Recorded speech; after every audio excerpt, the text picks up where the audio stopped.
In a shocker on Shock Street, friends Aaron and Marty, lovers of scary movies, get the chance of a lifetime to test run a new ride based on their favorite film franchise, Shock Street. Aaron's dad is a park engineer in Hollywood designing rides. His latest creation has a tram car strolling through the actual sets used for the Shock Street movies, and Aaron and Marty can't wait to see their favorite monsters come to life. On the ride, the kids, especially Aaron, lose their minds every time a monster appears. Like, geez, imagine if you were with somebody in a haunted house or something and they acted like the people working it were literally going to kill them. You'd tell them to chill the fuck out, right? It was so cringy, especially early on when the kids were surrounded by some of the more well-known monsters of the series. Aaron was literally screaming to be left alone. And what did the monsters do? They asked the kids if they wanted their autograph. I don't know about you, but I'd feel like a real asshole if I did something like that. But did the kids have a point in being afraid for their lives? The creatures they later encounter, one of them being this praying mantis you see on the cover, who was nowhere near that big, by the way, don't respond to their screams of mercy, begging them to stop.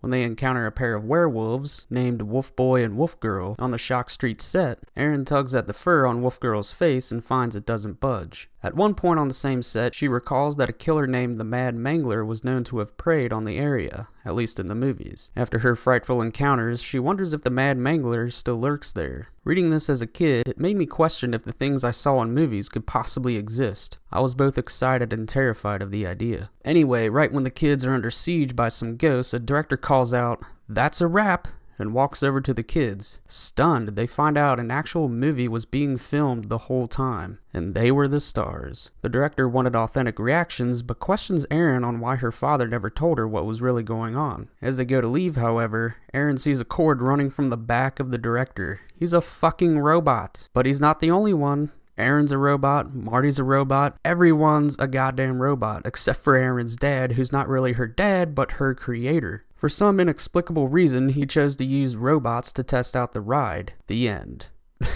I actually enjoyed this book, even in my second reading, for reasons I've already stated. On some philosophical level, it makes you ponder questions of artificial intelligence, if only superficially. Early on, Aaron asks her father about her mom, a question he evades. After Aaron shorts out, he remarks that, "I should have known there was a problem yesterday. We were in my office. The Aaron robot asked about her mother. I built her. She doesn't have a mother."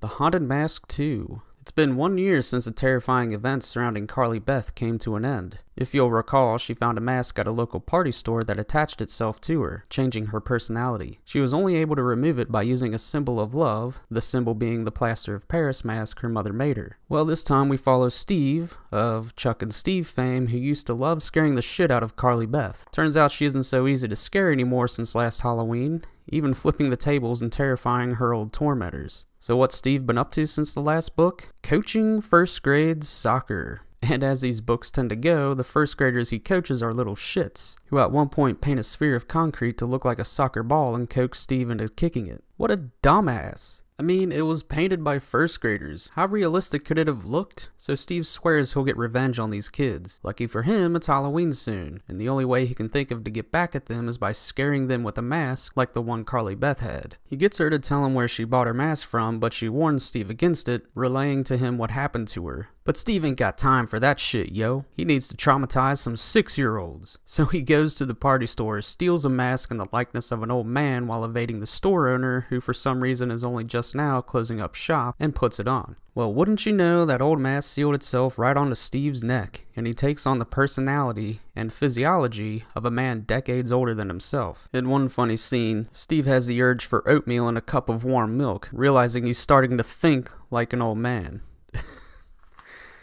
Poor Steve. He goes to Carly Beth for help, who for some reason is happy to oblige, and tells him he needs his own symbol of love. Steve thinks it might be some cookies his mom baked for him, but no dice. He eats them and nothing happens. So he and Carly Beth go back to the store, rummage around in the basement where Steve found the mask, and Carly Beth finds a suit crawling with spiders. Seeing as how the mask is crawling with spiders as well, which you can see on the cover here a little bit, she figures the two must go together. Sure enough, the mask floats off Steve's face and attaches itself to the suit. The suit does a little jig and scampers away. The end.